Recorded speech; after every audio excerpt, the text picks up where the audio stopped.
So really good kiting, and he just keeps kiting and kiting and kiting until he gets an advantage, right? He just keeps resetting the fight until he has an advantage to play on.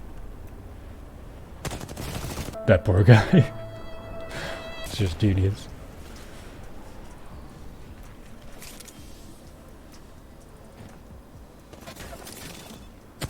Notice, by the way, there wasn't an enemy there, right? But notice how he's trying to corner bait again. Somebody got rezzed over here, right? Which means it's very likely that an enemy is coming from this res beacon.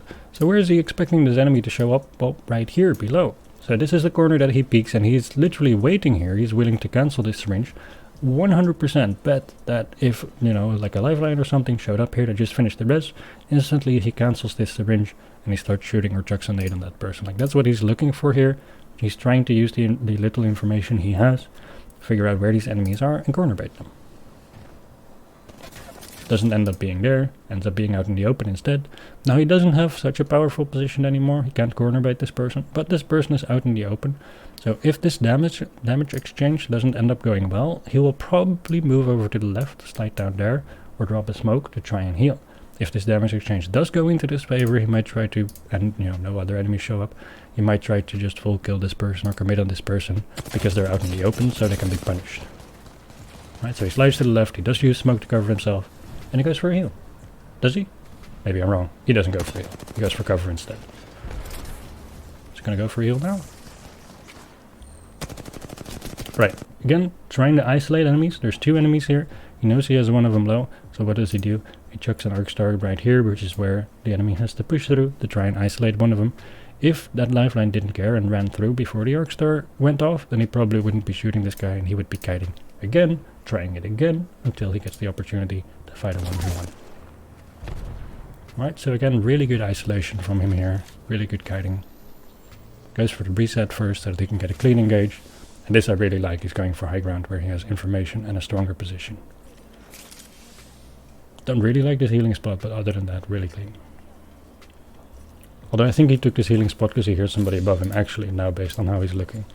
So never mind what I said, that's why he didn't go up. Alright. This fight, once again, even though there's no damage, right? If there's no advantage, there's no fight. That person has a strong position against him. He doesn't know how many people are up there, or he knows that there's more than one, I'm guessing. I can actually check.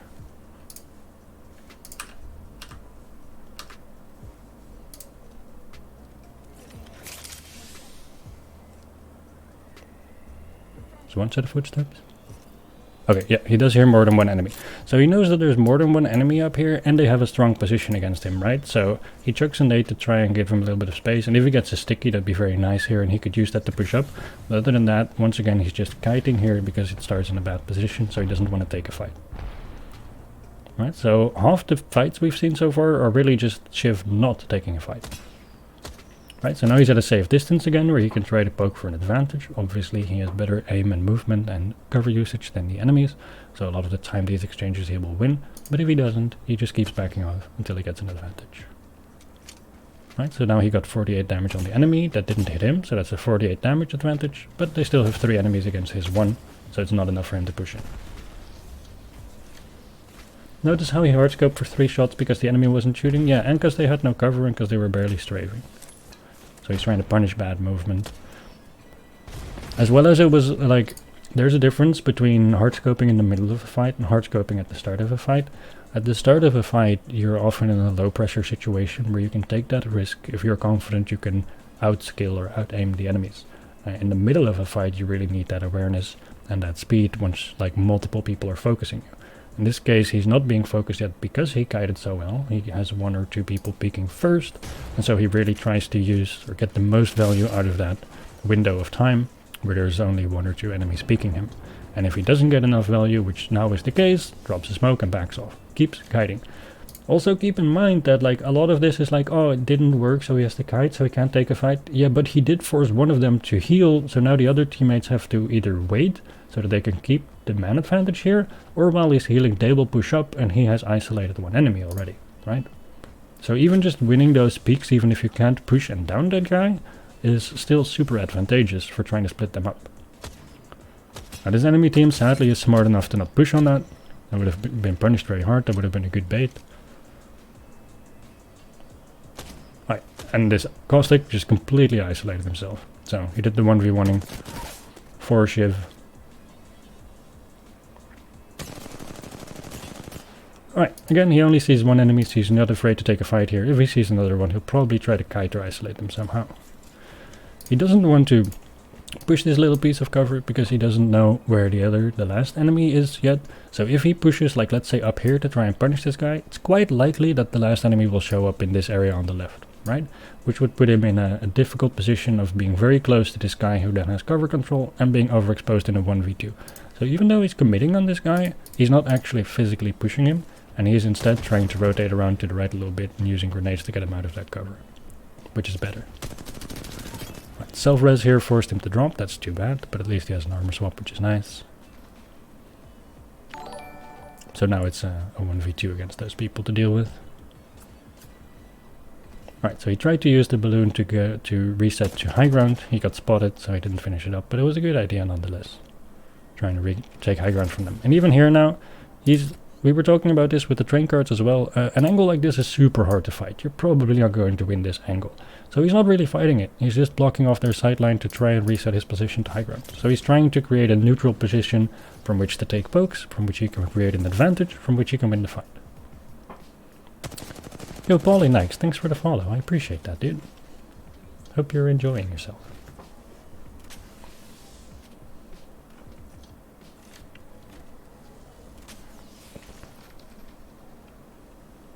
Right, so notice how he's still, just like the entire game, he's trying to bait these people into pushing him one by one, or to push him and then force one to heal so he can fight the other one, but they're not taking the bait. And this is why he can't fight, like he's just constantly healing here and backing off and keeping trying.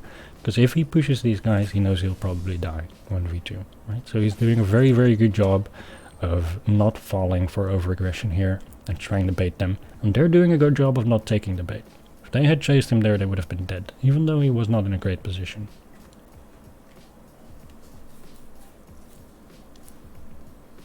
Right, now he doesn't have shield heals, and this is where shit gets rough. He has one cell left. At this point, I think he's recognized that they're probably 3 stack. No, he killed the Caustic on this team, so there's 2 left. Should be anyway, unless I messed up in all the pausing and playing and didn't catch something. But it should be the team from which he killed the Caustic. Although I don't know if they use this res actually, because as in queuing together, yeah, well at least he notices that they're a passive team. I will say there was a cut before this fight, which went to him using the balloon, and the res station here has been used. So it's actually possible that it's 3 enemies, not 2, and that they use the res, and that's why he's fighting here, but we don't know. So we're gonna say it's probably 2 people, but if it's 3, it's because that was cut out, so we're not sure. So far we've only seen this one though.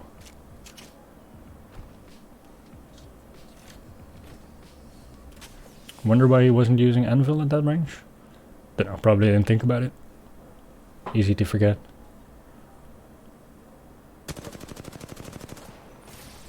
Right, again, he does go for the early shots, because he has better mechanics than most people, trying to get an advantage, but notice that he doesn't even bother, like, reloading yet after shooting half of his mag. He just goes for a different position, because this is such a shitty angle to fight. He doesn't win that, so he knows he has to back off first, and now he can worry about, like, reloading, healing, etc. And of course, consistently trying to bait them into pushing, which is now more difficult because he can't heal anymore, right? So now taking poke shots is rather dangerous for him. Right, he threw this ulti a bit preemptively. I think he tried to create space to see if he could find cells in here, which totally makes sense. If he did that, the one thing he should have done is open the door, throw it underneath them. Because then he could have cluttered their vision a little better, but obviously it's a smart play to try and find some heals here. Since they aren't pushing, he knows he has that time. Sadly there are none, so this is really really shitty for him. This is a tough situation to be in.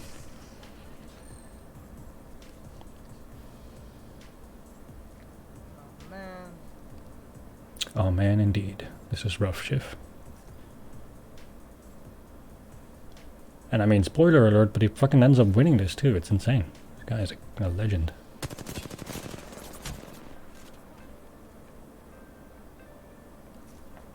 Right, quick peeks, not overexposing himself.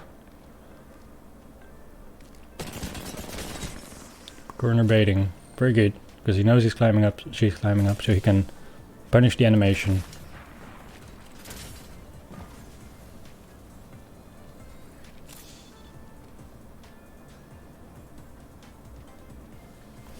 Notice how he moves all the way around the corner and into his smoke to climb up, so he's preventing her from doing what he just did to her, which is punishing him for being in a climbing animation. He makes sure that he climbs up somewhere where she doesn't have a line of sight on him, which is why he's alive here even though he didn't have armor. Now that Wraith should really push him here given how low he is, but luckily she doesn't, so he maintains some cover in a somewhat safe position.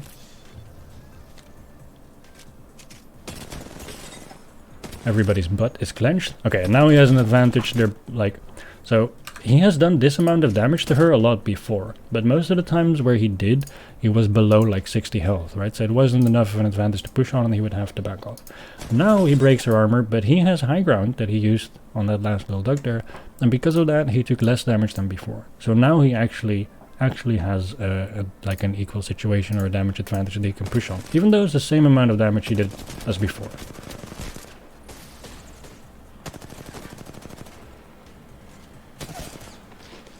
And then he gets the kill right there.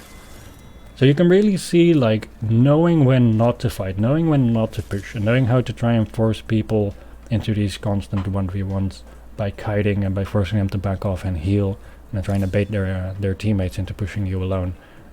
Extremely powerful. Like, this guy just freaking decimated squads by continuously backing off and being chased until he was able to fight them one by one.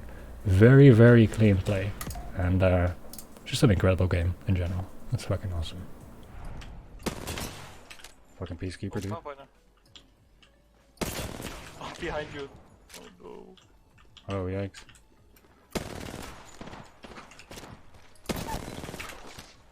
Oh, wow.